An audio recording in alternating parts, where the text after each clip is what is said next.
স্বাগত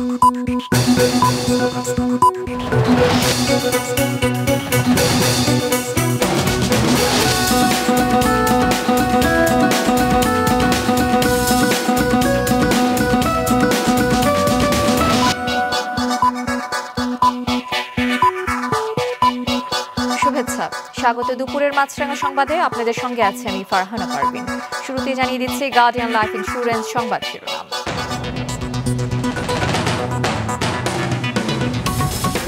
দল হিসেবে আওয়ামী লীগের বিচারের লক্ষ্যে অভিযোগের তদন্ত শুরু। ট্রাইব্যুনালে অভিযুক্তদের নির্বাচনে এবং সরকারি পদে অযোগ্য করে আইন সংশোধন।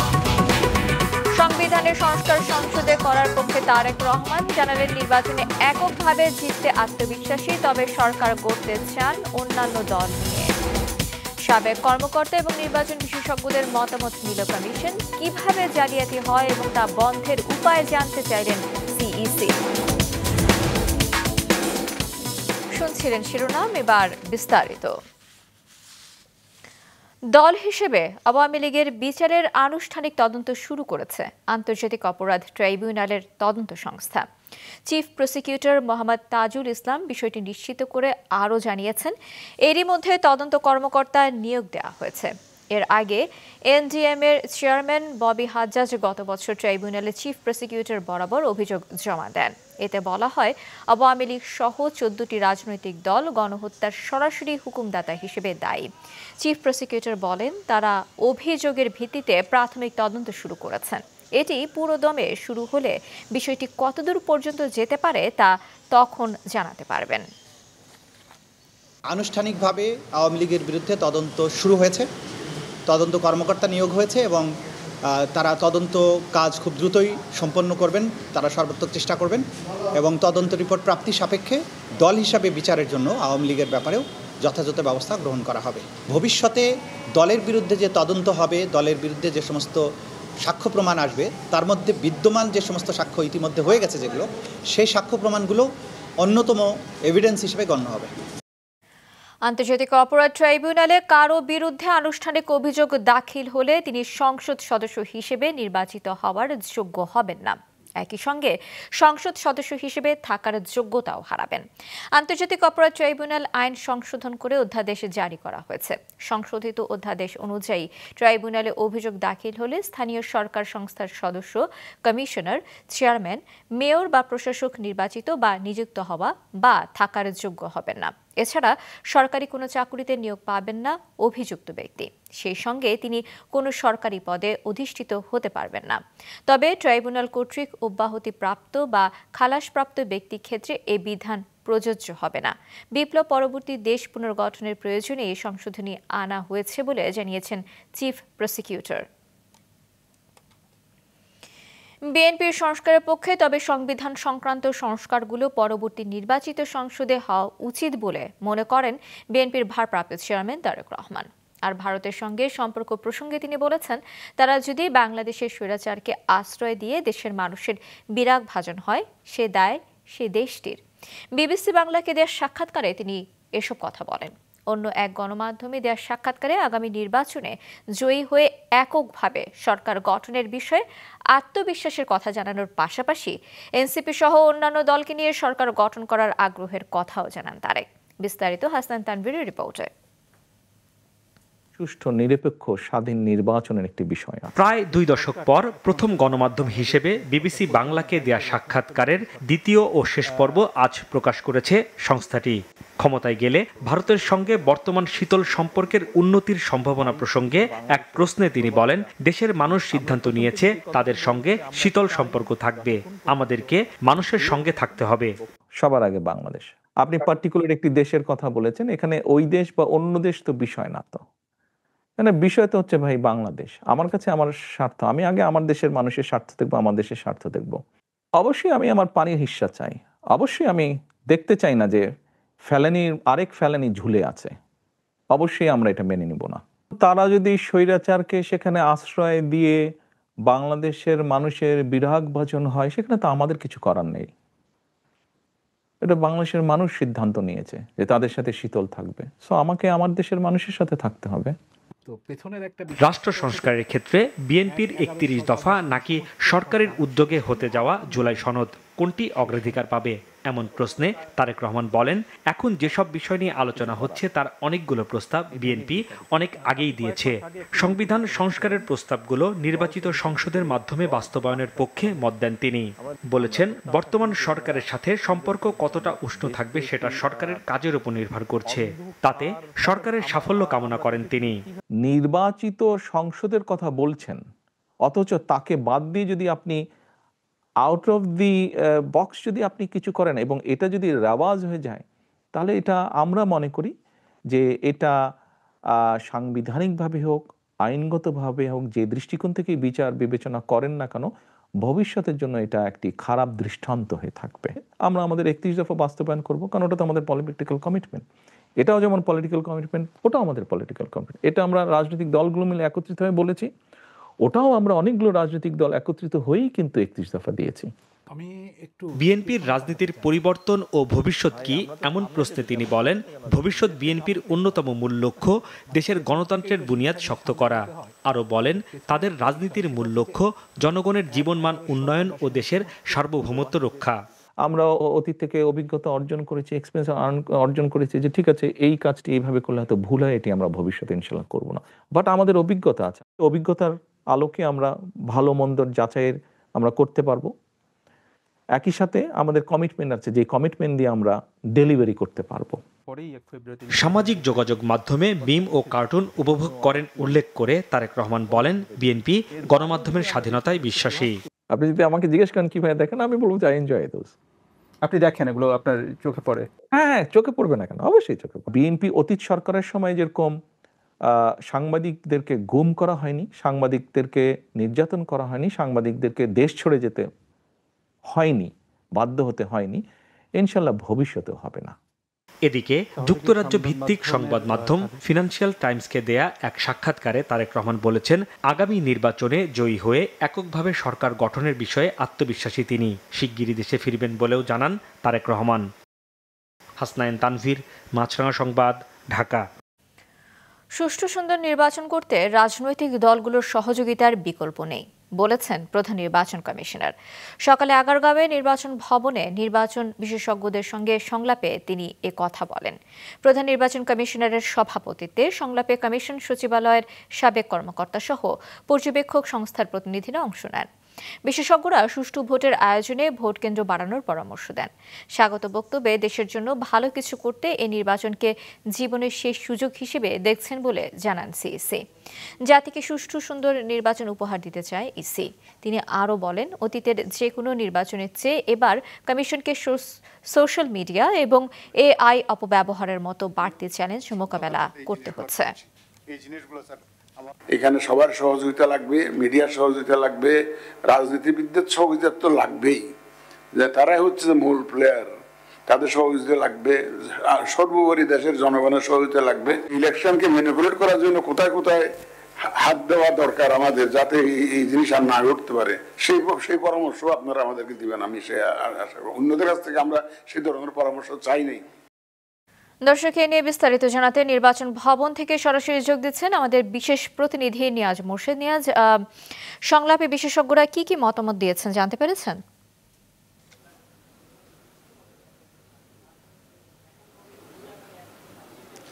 নির্বাচন কমিশনের ঘোষিত রোডম্যাপ অনুযায়ী এই সংলাপটা চলছে। আজকে তৃতীয় দিনের মতন সংলাপ। আজকে সকালবেলায় হচ্ছে নির্বাচন কমিশনের যারা সাবেক কর্মকর্তা তারা এবং পর্যবেক্ষক যারা ছিলেন তাদের সঙ্গে বসেছেন। তবে বেশ কয়েকজনকে আমন্ত্রণ জানানো হলেও মাত্র 7 জন এসেছিলেন। তার মধ্যে একজন মাত্র পর্যবেক্ষক, আর বাকি সবাই নিজস্ব কমিশনের নিজস্ব কর্মকর্তা। তারা যেটা বলছেন তাদের নিজস্ব অভিজ্ঞতা থেকে, যে নির্বাচনকে সুষ্ঠু করতে হলে ভোট কেন্দ্রের সংখ্যা তারা বাড়ানোর পরামর্শ দিয়েছেন। তারা বলছেন যে অতীতে বেশ কয়েকটি নির্বাচনে যে একটি কেন্দ্রেই প্রচুর ভোটার হয়েছিল এবং এই কারণে নির্বাচন সুষ্ঠুভাবে হয়নি। তারা এই সুষ্ঠুভাবে না হওয়ার কারণে তারা এবার বলছে যে ভোট কেন্দ্র বাড়ানোর জন্য। আবার কেউ কেউ বলেছেন যে আগামী নির্বাচনে মিডিয়াকে যেন কঠোরভাবে নিয়ন্ত্রণ করা হয়, সেই পরামর্শ দিয়েছেন। তারা বলছেন যে ভোট কেন্দ্রের 400 গজের মধ্যে যেন কোনো মিডিয়া প্রবেশ করতে না পারে, তাদেরকে যেন ভোটের ফলাফল যেখানে গণনা হয় সেখানেও যেন প্রবেশ করতে দেওয়া না হয়। একই সঙ্গে আছে যে যারা নির্বাচন কেন্দ্রের দায়িত্ব পালন করে, প্রিজাইডিং কর্মকর্তা, পোলিং অফিসার, পোলিং এজেন্ট, তারা কেউই যেন মিডিয়ার সঙ্গে কথা বলতে না পারেন, এই ধরনের পরামর্শও দিয়েছেন। তবে এই পরামর্শ যেমন দিয়েছেন, আবার অনেকেও বলেছেন যে না, কমিশনের যারা নিজস্ব কর্মকর্তা আছেন তাদেরকে দিয়েই যেন রিটার্নিং কর্মকর্তার দায়িত্ব পালন করা হয়। কারণ অতীতে বিভিন্ন সময় যে নির্বাচনগুলো হয়েছে সেই নির্বাচনগুলোতে যে অনিয়ম হয়েছে সেখানে দায়িত্ব পালন করতেন প্রশাসন কিংবা জনপ্রশাসনের কর্মকর্তারা, কিন্তু দায় এসে পড়েছে কমিশনের উপরে। কিন্তু পরবর্তীতে তাদেরকে আর চিহ্নিত করা যায়নি, ব্যবস্থা নেওয়া সম্ভব হয়নি। এবং তারা বলছেন যে অতীতে যে ব্যবস্থা নেওয়া হয়েছে এই দৃষ্টান্তও নেই। এই কারণে তারা চাচ্ছেন যে কমিশনের যারা নিজস্ব কর্মকর্তা আছে তাদেরকে দায়িত্ব দেওয়া হোক এবং কোনো অনিয়ম হলে যেন কমিশন নিজেই ব্যবস্থা নিতে পারেন। তারপরে আরও বলা হয়েছে যে রাজনৈতিক দলের যে নিবন্ধন, এই নিবন্ধন পদ্ধতি উঠিয়ে দেওয়া, স্বতন্ত্র প্রার্থীদের যে 1000 ভোটের যে সমর্থনপত্র জমা দিতে হচ্ছে, এই সমর্থনপত্র দেওয়ার কারণে সেই ভোটারদের জীবনের নিরাপত্তা হুমকির মুখে চলে যায়। এইসব যে নিয়মগুলো আছে এগুলো উঠিয়ে দেওয়ার জন্য তারা পরামর্শ দিয়েছেন। এই কমিশন এগুলো সব লিপিবদ্ধ করেছেন। তো কে করেছেন, প্রথম পর্বেরটা শেষ হয়েছে, এখন হচ্ছে নারী নেত্রীদের সঙ্গে আলোচনা হবে, আর কিছুক্ষণ পরে শুরু হবে। কয়েকজন এসেছেন, হয়তো 2:30 থেকে শুরু হবে। এই ছিল আমার কাছে সর্বশেষ অবস্থা। ধন্যবাদ আপনাকে। রাষ্ট্রীয় অতিথি ভবন পদ্মায় বাংলাদেশ এবং তুরস্কের পররাষ্ট্র সচিবের পর্যায়ের বৈঠক চলছে। সকালে শুরু হওয়া এই বৈঠকে বাংলাদেশের পক্ষে নেতৃত্ব দিচ্ছেন পররাষ্ট্র সচিব আসাদ আলম সিয়া। তুরস্কের পক্ষে নেতৃত্ব দিচ্ছেন দেশটির উপপররাষ্ট্রমন্ত্রী বেরিস একিনচি। পররাষ্ট্র মন্ত্রণালয়ের কর্মকর্তারা জানিয়েছেন, এই বৈঠকে বাংলাদেশ এবং তুরস্কের সম্পর্কের সামগ্রিক বিষয়ে আলোচনা হবে। প্রাধান্য পাবে ব্যবসা বাণিজ্য এবং প্রতিরক্ষা সহযোগিতার বিষয়টি। আজ প্রধান উপদেষ্টা ডক্টর মোহাম্মদ ইউনূসের সঙ্গেও দেখা করবেন তুরস্কের উপপররাষ্ট্রমন্ত্রী। রংপুর এবং নীলফামারীতে তিস্তা নদীর বিভিন্ন পয়েন্টে পানি বিপদসীমার নিচ দিয়ে প্রবাহিত হলেও সিরাজগঞ্জের যমুনা এবং গাইবান্ধার সব নদীতে পানি বৃদ্ধি অব্যাহত রয়েছে। পানি উন্নয়ন বোর্ড জানিয়েছে, কয়েকদিনের বৃষ্টি এবং উজানের ঢলে অস্বাভাবিকভাবে সিরাজগঞ্জে যমুনা নদীর পানি বাড়ছে। গত 24 ঘন্টায় যমুনার কাজীপুর মেঘাইঘাট এলাকায় পানি বেড়েছে 75 সেন্টিমিটার, আর যমুনা নদীর শহর রক্ষা বাঁধ পয়েন্টে 65 সেন্টিমিটার পানি বেড়েছে। এদিকে গাইবান্ধার তিস্তা, যমুনা, ব্রহ্মপুত্র, করতোয়া এবং ঘাঘট নদী সহ সব নদ নদীতে পানি বৃদ্ধি অব্যাহত রয়েছে। তবে পানি বিপদসীমার নিচ দিয়ে প্রবাহিত হচ্ছে বলে জানায় পানি উন্নয়ন বোর্ড। ঢলের পানি বাড়লে নদীর পানি বাড়বে বলে পূর্বাভাস দিয়েছে সংস্থাটি। এদিকে বন্যা পূর্বাভাস ও সতর্কীকরণ কেন্দ্র জানিয়েছে, তিস্তা নদীর পানি বিপদসীমার নিচ দিয়ে প্রবাহিত হওয়ায় নীলফামারী, কুড়িগ্রাম, রংপুর এবং লালমনিরহাটে বন্যা পরিস্থিতির উন্নতি হয়েছে। আগামী 3 দিনের মধ্যে 4 জেলায় বন্যা পরিস্থিতি থাকবে না বলেও জানিয়েছে সংস্থাটি।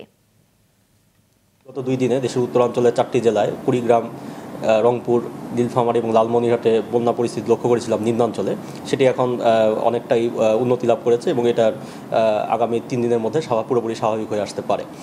আর বর্ষা মৌসুম বর্তমানে বিদায় নেওয়ার পর্যায়ে আছে। আগামী 4-5 দিনে দেশের উত্তর পূর্বাঞ্চল এবং সংলগ্ন উজানে বিচ্ছিন্নভাবে মাঝারি থেকে মাঝারি ভারী বৃষ্টি লক্ষ্য করা যেতে পারে। প্রজনন মৌসুমে মা ইলিশ রক্ষায় চলছে কোস্টগার্ডের মা ইলিশ সংরক্ষণ অভিযান। দেশের নদী এবং সমুদ্র উপকূল জুড়ে কঠোর নজরদারি এবং অভিযান চালাচ্ছে তারা। গেল শনিবার থেকে শুরু এই অভিযান চলবে 25শে অক্টোবর পর্যন্ত। কোস্টগার্ড জানায়, সরকার ঘোষিত নিষেধাজ্ঞা কার্যক্রম করতে চাঁদপুর, কক্সবাজার, খুলনা, বরগুনা, পটুয়াখালী এবং বরিশাল সহ বিভিন্ন উপকূলীয় অঞ্চলে নজরদারি এবং কোস্টগার্ডের অভিযান অব্যাহত রয়েছে। পাশাপাশি জেলেদের মাঝে সচেতনতা বাড়াতে মাইকিং, লিফলেট বিতরণ এবং আলোচনা সভার আয়োজন এবং সবাইকে আইন মেনে চলার আহ্বান জানানো হয়েছে। স্থানীয় প্রশাসন, নৌ পুলিশ ও মৎস্য অধিদপ্তরের সঙ্গে সমন্বিতভাবে এই অভিযান পরিচালনা করা হচ্ছে। দর্শক, এই নিয়ে ব্রিফ করছে কোস্টগার্ড। আমরা এখন সরাসরি চলে যাচ্ছি সেখানে। এবং ইনশাআল্লাহ মেইনটেইন হচ্ছে এবং এই ব্যাপারে আমরা কন্টিনিউ জনপ্রশাসনের সাথে লাইন আপ এবং কথাবার্তা বলতে থাকি। জি, ধন্যবাদ।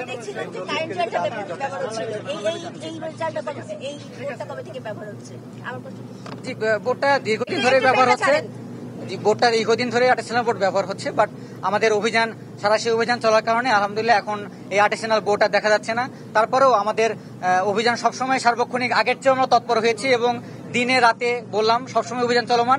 এই বোর্ডটা আমরা সবসময় আমরা চাচ্ছি আমরা যে ইকুইপমেন্টগুলো দিয়ে এই জীব বৈচিত্র্য নষ্ট হচ্ছে সেই ইকুইপমেন্টগুলো আমরা বিনষ্ট করে ফেলি। জি ধন্যবাদ। আসসালামু আলাইকুম। দর্শক দেখছিলেন কোস্টগার্ডের ব্রিফ। দিনাজপুরের বিরামপুরে অনুমোদন ছাড়াই ব্যবসা করে যাচ্ছে বেসরকারি হাসপাতাল এবং ডায়াগনস্টিক সেন্টার। স্বাস্থ্য বিভাগের নিয়ম নীতির তোয়াক্কা না করে দিচ্ছে চিকিৎসা সেবা। তবে তদন্ত সাপেক্ষে প্রয়োজনীয় ব্যবস্থা নেওয়ার আশ্বাস দিয়েছেন উপজেলা স্বাস্থ্য কর্মকর্তা। হিলি রিপোর্টার হালিম আল রাজির পাঠানো তথ্য এবং ছবি নিয়ে ডেস্ক রিপোর্ট। দিনাজপুরের বিরামপুরে চিকিৎসা সেবার নামে রীতিমতো ব্যবসা খুলে বসেছে দুটি বেসরকারি হাসপাতাল ও ডায়াগনস্টিক সেন্টার। এর একটি অবৈধভাবে দেশের স্বনামধন্য প্রতিষ্ঠান স্কোয়ারের নাম ব্যবহার করছে, অপরটি গ্রামীণ আই অ্যান্ড হেলথ কেয়ার হাসপাতাল।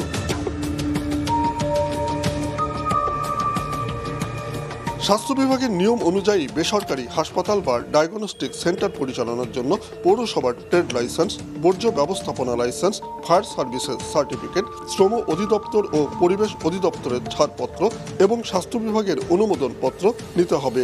অথচ এসবের কিছুই নেই এ দুটি প্রতিষ্ঠানের। অনলাইন আবেদন দিয়েই ব্যবসা করছে তারা। অভিযোগ মেনে নিয়ে দ্রুত কাগজপত্র ঠিক করা হবে বলে জানান প্রতিষ্ঠান দুটির কর্তৃপক্ষ। হসপিটাল এখনো ওপেন হয় না, এটা সাবমিট করা হয়েছে। আর যেটা হসপিটাল সাবমিটের জন্য যেই কাগজগুলো লাগবে এগুলো সম্পূর্ণভাবে আমরা এখনো সাবমিট করতে পারি না। শুধু ডায়াগনস্টিকে যেটা করতে হবে বা করছি এটা ওপেন করা যাবে, সেই অনুমোদনটা আমরা পাইছি, অনলাইন কপি পাইছি। আর লাইসেন্সটা তো দেওয়ার সাথে সাথে এটা তো একটা জটিল প্রক্রিয়া, আসলে এটা করার সাথে সাথেই দেয় না। এটা আমাদের অনুমোদনের জন্য অ্যাপ্লাই করা আছে, গেটে কাগজপত্র ঝুলানো আছে, সরকারি ফি জমা দেওয়া হয়ে গেছে, জাস্ট দিনাজপুর থেকে লোকজন আসে ভিজিট করে গেলে হয়ে যাবে। প্রতিষ্ঠান দুটিকে দ্রুত সমস্যা সমাধানের পরামর্শ দিয়েছেন বেসরকারি হাসপাতাল মালিক সমিতি। অনুমোদন পায়নি, তাদেরকে সভাপতি হিসাবে আমি আমার যে কমিটি আছে, বিশেষ করে মহাদ্দিস সাহেব উনি আমার সেক্রেটারি, অ্যাসিস্ট্যান্ট সেক্রেটারি, তাদেরকে পাঠাবো এবং ইনকোয়ারি করে আসে বলবো তারা যেন অতি সত্বর তারা যেন রেজিস্ট্রেশন নিয়ে কাগজপত্র নিয়ে যেন বসে। এদিকে প্রতিষ্ঠান দুটির বিরুদ্ধে দ্রুত ব্যবস্থা নেওয়া হবে বলে জানান স্থানীয় স্বাস্থ্য কর্মকর্তা। এই বিষয়ে আমরা অবগত আছি। স্কয়ার হাসপাতাল আমাদের কাছে একটা অনুমতির জন্য বজ্র ব্যবস্থাপনার অনুমতির জন্য একটা আমাদের কাছে চিঠি আসছে প্রশাসনের পক্ষ থেকে। আমরা সেটার সাপেক্ষে আমরা তদন্ত করেছি এবং আমরা তদন্ত রিপোর্ট অলরেডি আমরা পাঠিয়ে দিয়েছি। এই ব্যাপারে প্রয়োজনীয় প্রশাসনের সাথে কথা বলে প্রয়োজনীয় ব্যবস্থা নেওয়া হবে। অপচিকিৎসা রোধ সহ স্বাস্থ্যসেবার মান উন্নয়নে এসব প্রতিষ্ঠানের বিরুদ্ধে কঠোর হওয়ার দাবি স্থানীয়দের।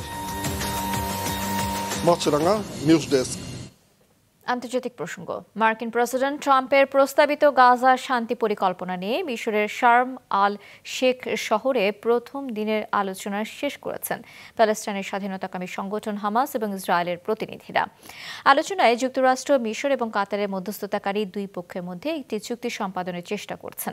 ট্রাম্প প্রস্তাবিত 20 দফার মধ্যে বেশ কিছু প্রস্তাব হামাস মেনে নিয়েছে, কয়েকটি বড় অমীমাংসিত বিষয় রয়ে গেছে। বন্দি বিনিময় প্রস্তাবে ইতিবাচক সাড়া দেওয়ার পর হামাসের পক্ষ থেকে মিশরে এই পরোক্ষ আলোচনার কূটনৈতিক তৎপরতা শুরু হয়।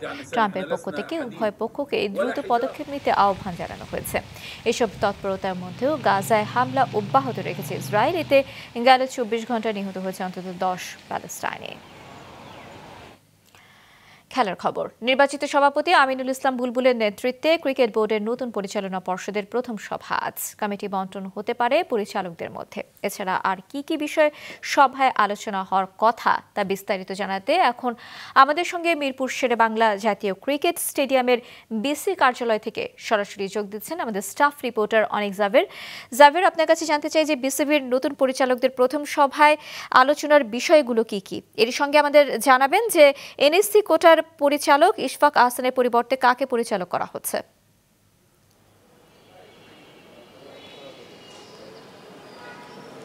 ফারহানা, গতকাল বিসিবির নির্বাচন শেষ হয়েছে এবং সেখান থেকে কিন্তু 25 জন পরিচালক পাওয়া গিয়েছিল। তাদেরকে নিয়ে বোর্ড সভাপতি আমিনুল ইসলাম বুলবুল আজ বিসিবি কার্যালয়ে সভা ডেকেছে এবং এই সভায় কিন্তু 25 জনের মধ্যে প্রায় 22 জন উপস্থিত হয়েছে, 3 জন আসেননি। গায়ক আসিফ আকবর তিনি অনুপস্থিত আছেন এবং ইশফাক, যাকে এনএসসি থেকে গতকাল নিয়োগ দেওয়া হয়েছিল, তার বিরুদ্ধে আওয়ামী লীগের রাজনীতির সাথে সরাসরি যুক্ত থাকার একটা অভিযোগ উঠেছিল। ব্যাপক সমালোচনার মুখে কিন্তু গতকাল এনএসসি থেকে আবার তাকে সরিয়ে নেওয়া হয়। তার জায়গায় একজন নারীকে বসানো হতে পারে। রুমানা আহমেদ এবং মনোয়ারা মিনু, এই দুজনকার নাম শোনা যাচ্ছে, যে কোনো একজনকে হয়তো এনএসসি থেকে সেই জায়গাটা ইশফাকের জায়গায় বসানো হবে। অন্যদিকে আজকের যে মিটিং চলছে এই মুহূর্তে, সেই মিটিংয়ে কমিটি বন্টন করা হতে পারে। নতুন যারা পরিচালক হয়েছেন তাদের মধ্যে কে কোন দায়িত্ব পাবেন সেই বিষয়টা নিয়ে আলোচনা হবে। কিছুক্ষণ আগে 12টার সময় মিটিং শুরু হওয়ার কথা থাকলেও কিছুক্ষণ আগে শুরু হয়েছে। অনেক পরিচালক একটু দেরি করে এসেছিলেন, যার কারণে এবং এই মিটিং শেষ হওয়ার পরে কিন্তু আমরা জানতে পারবো, সংবাদ সম্মেলনের মাধ্যমে জানিয়ে দেওয়া হবে কে কোন দায়িত্ব বা কে কোন ডিপার্টমেন্ট সামলাবেন। ফারহানা। জাবের, ধন্যবাদ আপনাকে। দর্শক, বিসিবির নতুন পরিচালনা পর্ষদের প্রথম সভা নিয়ে জানাচ্ছিলেন সহকর্মী অনেক জাবের। মেয়েদের ওয়ানডে বিশ্বকাপে নিজেদের দ্বিতীয় ম্যাচে আজ শক্তিশালী ইংল্যান্ডের বিপক্ষে খেলবে বাংলাদেশ। আসামের গুয়াহাটির বর্ষাপাড়া স্টেডিয়ামে বিকেল 3:30টায় শুরু হবে ম্যাচটি। নিজেদের প্রথম ম্যাচে পাকিস্তানের বিপক্ষে 7 উইকেটের বড় জয় পেয়েছে বাংলাদেশের মেয়েরা। তাই ইংলিশদের বিপক্ষে মাঠে নামার আগে আত্মবিশ্বাসী পুরো দল। যদিও প্রতিপক্ষ হিসেবে বেশ শক্তিশালী ইংল্যান্ড। একদিনের ক্রিকেটে ইংলিশদের বিপক্ষে মাত্র একটি ম্যাচ খেলেছে টাইগ্রেসরা, যে ম্যাচে 100 রানে হেরেছিল বাংলাদেশ। এদিকে টানা দ্বিতীয়বারের মতো বিশ্বকাপের মূল পর্বে খেলছে বাংলাদেশের মেয়েরা। পয়েন্ট টেবিলের সেরা 4 দল যাবে সেমিফাইনালে। দুপুরের সংবাদ শেষ করছি, যাবার আগে গার্ডিয়ান লাইফ ইন্স্যুরেন্স সংবাদ শিরোনামগুলো আরও একবার। দল হিসেবে আওয়ামী লীগের বিচারের লক্ষ্যে অভিযোগের তদন্ত শুরু। ট্রাইব্যুনালে অভিযুক্তদের নির্বাচনে এবং সরকারি পদে অযোগ্য করে আইন সংশোধন। সংবিধানের সংস্কার সংসদে করার পক্ষে তারেক রহমান জানালেন, নির্বাচনে এককভাবে জিততে আত্মবিশ্বাসী, তবে সরকার গড়তে চান অন্যান্য দল নিয়ে। সাবেক কর্মকর্তা এবং নির্বাচন বিশেষজ্ঞদের মতামত নিল কমিশন। কিভাবে জালিয়াতি হয় এবং তা বন্ধের উপায় জানতে চাইলেন সিইসি। এছাড়া এখনকার মতো ফেসবুকে আপডেট পেতে ভিজিট করুন মাছরাঙা টেলিভিশনের পেজে। ইউটিউব চ্যানেলেও দেখতে পারেন আমাদের সংবাদ প্রতিবেদন এবং অনুষ্ঠান। আমাদের পরবর্তী সংবাদ বিকেল 5টায় দেখার আমন্ত্রণ রইল।